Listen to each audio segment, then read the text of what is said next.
Everyone remembers the Nissan Micra, but this is not the Micra you might remember. Because for years, the Micra was the kind of car that just quietly got on with life. But this new one has a much bigger job on its hands. Because small cars today have to be much more than just cheap and cheerful. They've got to feel clever, practical, desirable, and worth the money.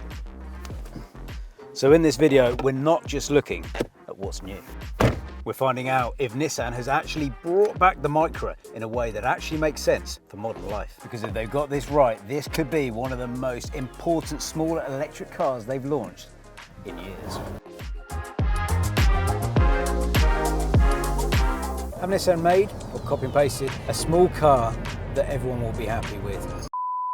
Welcome to the interior of the Nissan Micra, or is it the Renault 5? Because they are very, very similar, and we'll explain why later on. First and foremost, the seats, nice and squidgy, they feel robust, they feel fairly premium actually, I quite like them. You do have this lovely squidgy material here as well, quite a sharp angular bit there. A little bit of black plastic here, which can be a bit of a fingerprint nightmare, but a big plus is you've got physical knobs and buttons here for your climate control, which I think is brilliant, helps to keep your eyes on the road. You've got that muscle memory, you don't have to fiddle about on the screen. But if you do want to fiddle about on the screen, you've got heated steering wheel, you've got heated seats for the passenger and the driver, 3 levels, keeping your bottom and hands nice and warm during those winter months. What else can you do in here? Well, you've got Apple CarPlay, you've got Android Auto, you've got the Play Store, you've even got things like Google Assist and Google Maps. So lots of tech right here at the touch of a button, and it is nice and responsive.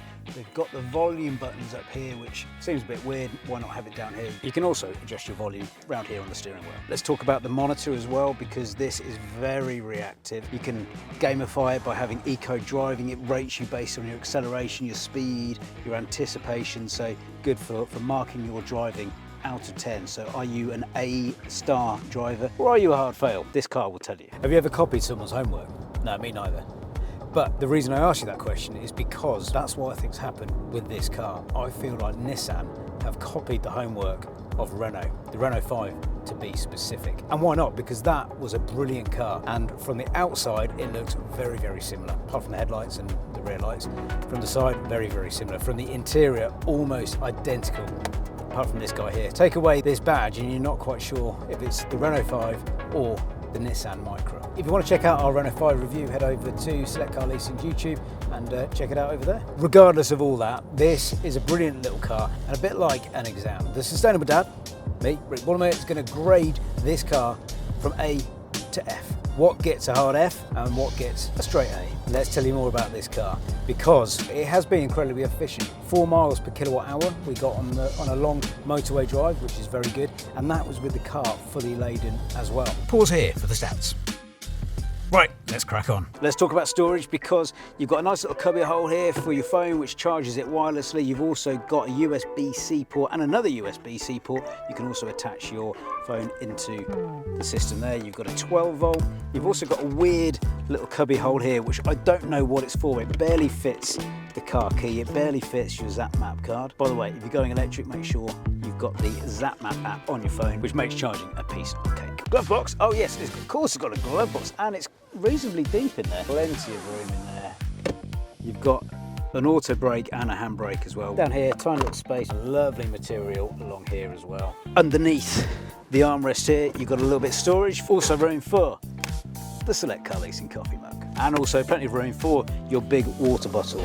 This divider comes out as well if you so wish. Does this feel anything like a Micra? No, not at all. This is a whole new ball game. What stands out to me in the first 30 seconds of this car? Well, physical knobs and buttons, which is a big bonus. A nice big screen monitor there. You've got very useful monitor there as well, and loads of controls within the steering wheel. With also more stalks than a baby delivering service on a Disney film. Does it feel like a car built for town driving? Yes, it does. It's small, it's agile, it's nimble, but it can also handle long motorway drives, as we found out driving from London to the Cotswolds and back. The Nissan Micra Evolve offers a surprisingly practical amount of boot space. With the seats up, you get 326 litres of boot capacity, perfect for everyday shopping or a couple of suitcases. Fold the rear seats down and that expands to 1,106 litres, giving you plenty of room for larger loads when you need it. How would I grade the boot? Well, I'm sorry, but it's going to have to get a C+.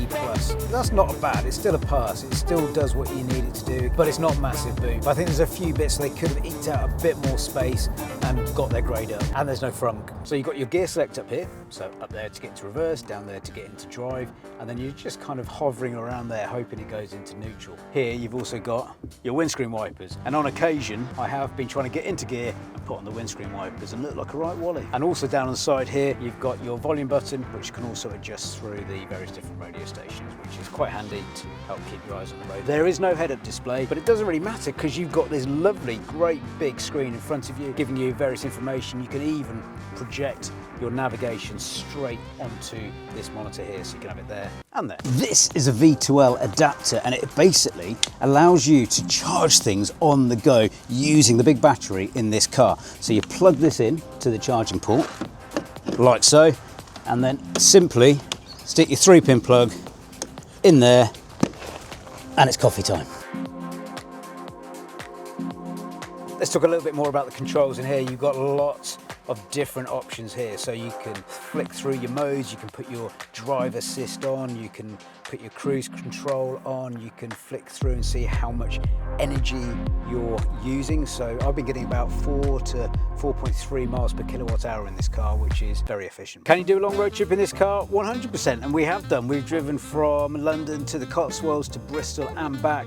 It charges fast, it charges efficiently, and on the motorways, because it's so small and so agile and so light, it doesn't use that much energy, even with the car fully loaded. We had all of our camera gear in here, and this car performed very, very well. Is there much movement in the steering wheel? Yes, plenty, no problem there. And here you've got a fatigue monitor, which tells you if you're nodding off on long journeys. Very useful, but can be a little bit too much. That is my major grumble about this car. It's very beepy. System volume beeps and touches. Let's turn that right down. Done. One thing they've done really well on this car is adding colour to your every journey. At night, this car comes alive with striking exterior styling with flirtatious LED lights, while the interior feels like a spaceship, to match the driving experience that is out of this world.